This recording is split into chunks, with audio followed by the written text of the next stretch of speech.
Law 30. Make your accomplishments seem effortless. Judgment. Your actions must seem natural and executed with ease.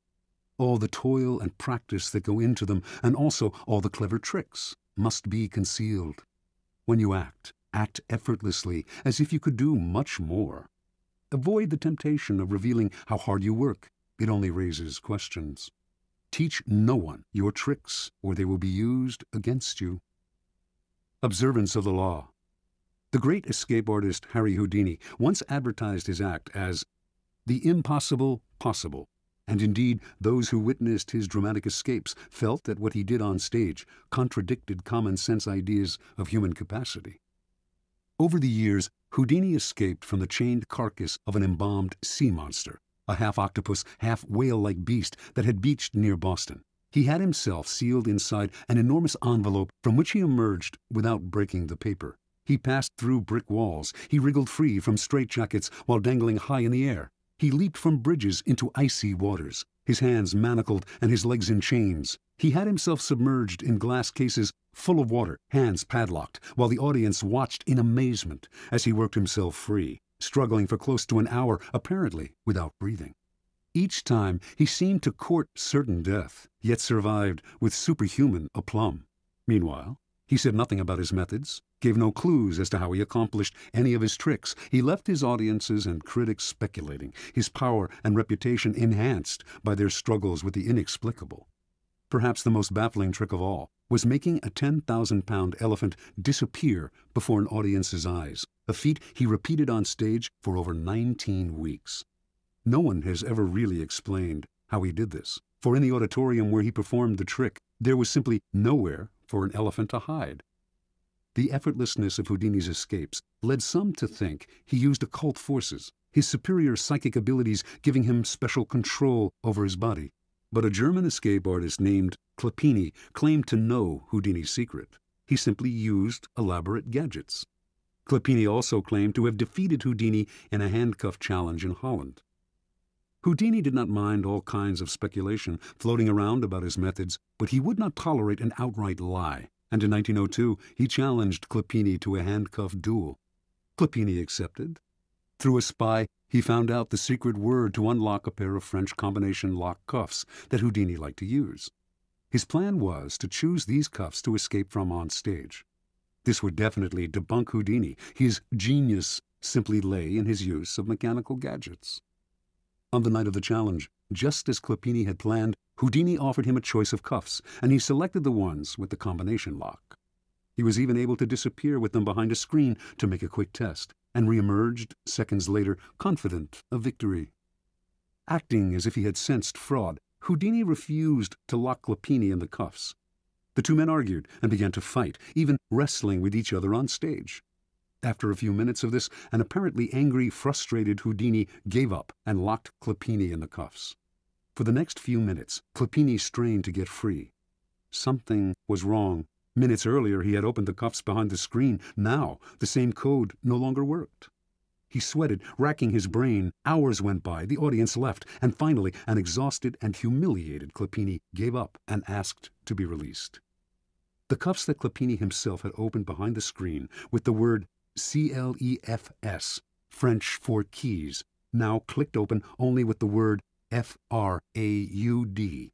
Clapini never figured out how Houdini had accomplished this uncanny feat. Interpretation. Although we do not know for certain how Houdini accomplished many of his most ingenious escapes, one thing is clear. It was not the occult, or any kind of magic that gave him his powers, but hard work and endless practice, all of which he carefully concealed from the world. Houdini never left anything to chance. Day and night, he studied the workings of locks, researched centuries-old sleight-of-hand tricks, pored over books on mechanics, whatever he could use. Every moment not spent researching, he spent working his body, keeping himself exceptionally limber, and learning how to control his muscles and his breathing. Early on in Houdini's career, an old Japanese performer whom he toured with taught him an ancient trick, how to swallow an ivory ball, then bring it back up. He practiced this endlessly with a small peeled potato tied to a string. Up and down, he would manipulate the potato with his throat muscles until they were strong enough to move it without the string. No one could check the inside of his throat, where he could conceal small tools to help him escape. Even so, Clopini was fundamentally wrong. It was not Houdini's tools, but his practice, work, and research that made his escapes possible. Clopini, in fact, was completely outwitted by Houdini, who set the whole thing up. He let his opponent learn the code to the French cuffs, then baited him into choosing those cuffs on stage. Then, during the two men's tussle, the dexterous Houdini was able to change the code to FRAUD. He had spent weeks practicing this trick, but the audience saw none of the sweat and toil behind the scenes. Nor was Houdini ever nervous. He induced nervousness in others. He deliberately dragged out the time it would take to escape as a way of heightening the drama and making the audience squirm. His escapes from death, always graceful and easy, made him look like a Superman. As a person of power, you must research and practice endlessly before appearing in public, on stage, or anywhere else. Never expose the sweat and labor behind your poise.